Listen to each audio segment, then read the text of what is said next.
اعوذ باللہ من الشیطان الرجیم بسم اللہ الرحمن الرحیم وما آتیتم من ربا لیربو فی اموال الناس فلا یربو عند اللہ وما آتیتم من زکاة تریدون وجہ اللہ فاولئک هم المضعفون۔ اور جو سود پر تم دیتے ہو تاکہ لوگوں کے مال میں بڑھتا رہے سو اللہ کے ہاں وہ نہیں بڑھتا، اور جو زکوٰۃ دیتے ہو جس سے اللہ کی رضا چاہتے ہو سو یہ وہی لوگ ہیں جن کے دگنے ہوئے۔ سورۃ الروم کی آیت 39 میں اللہ تعالیٰ نے اس بات کی طرف متوجہ کیا ہے کہ بعض لوگ کسی دوسرے کو پیسہ دیتے ہیں تو وہ اب اس امید کے ساتھ دیتے ہیں کہ جب یہ ہمیں واپس کرے گا تو پھر ہمارا چونکہ اس پر احسان ہے کہ ہم نے اس کو پیسے دیے تو یہ اس میں سے کچھ بڑھا کر دے گا۔ اور اگر باقاعدہ کسی معاہدے کے تحت دیا جائے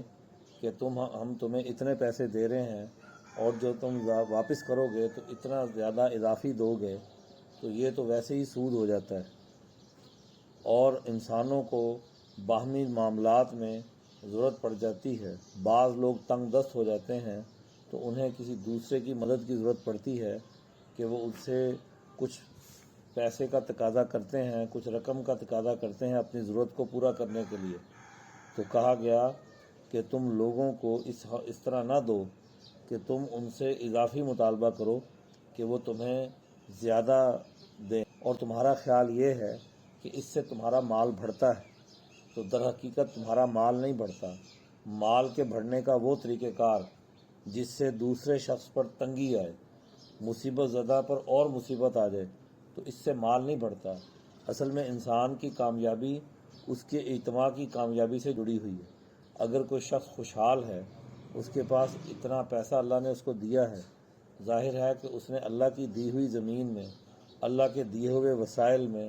اللہ کی دی ہوئی صلاحیت سے ہی وہ پیسہ کماتا ہے انسان، تو اب اس پیسے کو خرچ کرنے میں بھی اسے کسی طرح کی دلی تنگی نہیں ہونی چاہیے۔ اللہ تعالیٰ کسی کے اندر یہ صلاحیت رکھتا ہے کہ وہ دینے والا بنتا ہے،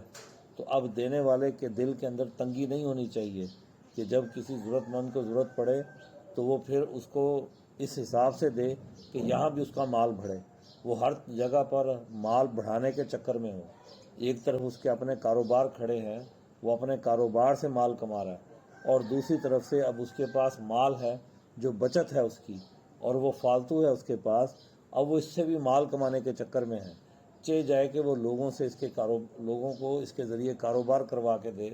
لوگوں کو اپنے پاؤں پہ کھڑا کرے، لوگوں کی کمزور پسماندہ لوگوں کی ضرورتوں کو پورا کرے، جو نہیں کما سکتے، جن کے پاس ہے کچھ نہیں، کھانے کو کچھ نہیں، ان کی ضرورتوں میں لگا دے، تو وہ شخص اس مال سے بھی مال بڑھانے کے چکر میں ہے۔ تو یہاں اس بات کی طرف متوجہ کیا گیا کہ اس سے مال نہیں بڑھتا، بلکہ مال تو اس سے بڑھتا ہے جو تم اللہ کی راہ میں زکوٰۃ دیتے ہو، اور وہ بھی خالص اس لیے دیتے ہو کہ اللہ کی رضا کی طلب ہے تمہیں، تو اس سے مال بڑھتا ہے۔ جب سوسائٹی ترقی کرتی ہے، اجتماع ترقی کرتا ہے، اجتماع خوشحال ہوتا ہے تو ہر شخص خوشحال ہوتا ہے۔ انسان کے گرد و پیش کا ماحول خوشحال ہو، اجتماعیت اس کی جو ہے خوشحال ہو، تو اس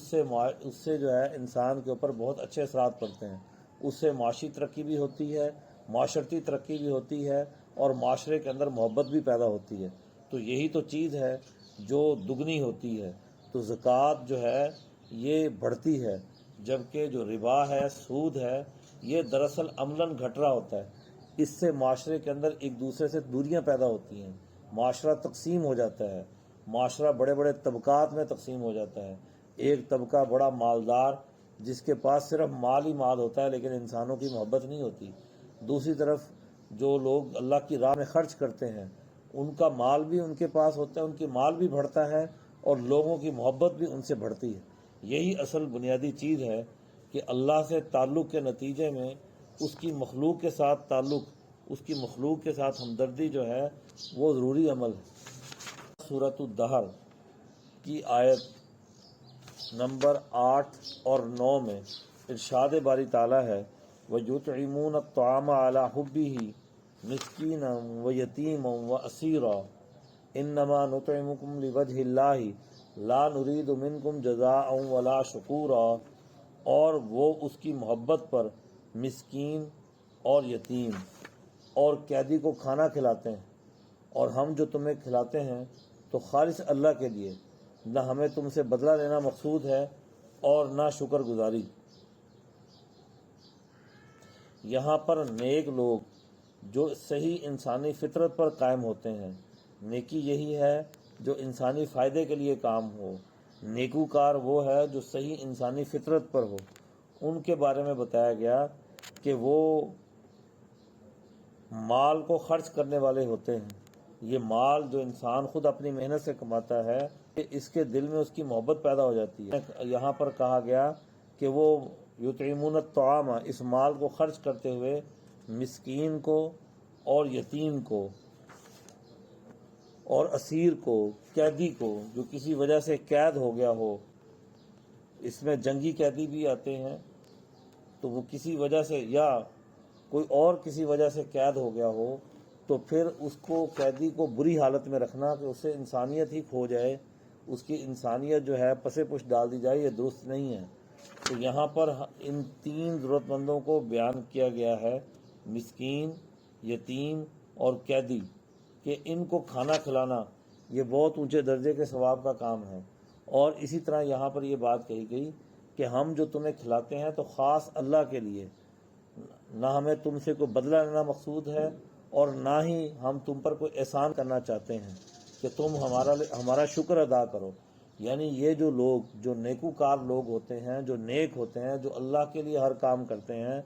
تو وہ خالص اللہ کی طرح متوجہ ہو کے اللہ کے لیے ہی کسی کو کھانا کھلاتے ہیں۔ وہ اس لیے کھانا نہیں کھلاتے کہ ہماری واہ واہ ہوگی، لوگ کہیں گے جناب بڑا اہم کام کیا، بڑا مالدار آدمی ہے، بڑا کوئی نیک آدمی ہے، تو اس کی اپنی تعریف کروانے کے لیے نہیں کرتے، بلکہ وہ اللہ کے لیے خرچ کرتے ہیں۔ اور یہ جن پر وہ خرچ کرتے ہیں ان کا یہ قطعاً مطلب نہیں ہوتا کہ وہ ان سے کوئی بدلہ لیں، اس کے بدلے میں جی ہم نے آپ پر خرچ کیا ہے تو اب اس کے بدلے میں تم بھی ہمیں کوئی تحفہ دو، یا پھر اس کے بدلے میں ریٹرن تم ہمارے کوئی جو ہے کوئی کام کرو، یا پھر ان سے کوئی ناجائز کام لیا جائے۔ تو یہ بدلہ لینا مقصود نہیں ہے، اور نہ ہی ان کو ان کی عزت نفس مجروح کر کے ان کو شرمندہ کیا جاتا ہے، بلکہ ان پر اس طرح خرچ کیا جاتا ہے کہ یہ ان کے اوپر احسان نہ ہو، بلکہ انہیں تحفہ ہدیہ کے طور پر ان پر خرچ کیا جائے، ان کو اس اعزاز کے ساتھ ان پر خرچ کیا جائے کہ ان کی عزت نفس باقی رہے۔ اور یہ نہیں انسان کو سوچنا چاہیے کہ میں کسی پر خرچ کروں تو وہ میرا شکر ادا کرے۔ تو اگر شکر ادا کرتا ہے تو بندوں کا شکر ادا کرنا چاہیے، لیکن انسان اس چیز کا طالب ہو کہ میں نے کسی کے اوپر کوئی احسان کیا تو وہ مجھے میرا شکر ادا کرے، تو یہ مناسب نہیں ہے۔ انسان کو تو جب بھی وہ خرچ کرے تو اس طرح متوجہ ہو کہ اللہ اس خرچ کرنے سے راضی ہو، اس لیے اللہ کی راہ میں خرچ کرنا چاہیے۔ آج کل لوگ ایسی جگہوں پر خرچ کرتے ہیں کہ جہاں پر دیکھتے ہیں کہ میرا فلاں بندہ جو ہے بڑا خوش ہوگا، وہ راضی ہو جائے گا مجھ سے کہ میں اس کے لیے خرچ کروں گا، تو وہ ان راستوں کو دیکھتا ہے مثال کے طور پہ ایک شخص کو کسی اپنے اوپر والے شخص سے مفاد ہے، تو اب وہ اس کے لیے جہاں پر وہ کسی جگہ چیریٹی کر رہا ہے، چندہ دے رہا ہے، تو اب یہ شخص بھی وہاں پر چندہ دے کہ تاکہ اوپر والا خوش ہو جائے، وہ شخص خوش ہو کر مجھے کوئی جو ہے اس سے کوئی نام مل جائے گا، کوئی عہدہ مل جائے گا، کوئی منصب مل جائے گا۔ وہ اللہ کی راہ میں نہیں خرچ کر رہا، وہ اپنے اس بندے کی راہ میں خرچ کر رہا ہے جس کی رضا اسے مطلوب ہے۔ تو اصل میں تو انسان کو معاشرے کے اندر اللہ کی رضا کے لیے کام کرنا چاہیے، وہی کام حقیقی ہوتے ہیں جو انسان اللہ کی رضا کے لیے کرتا ہے۔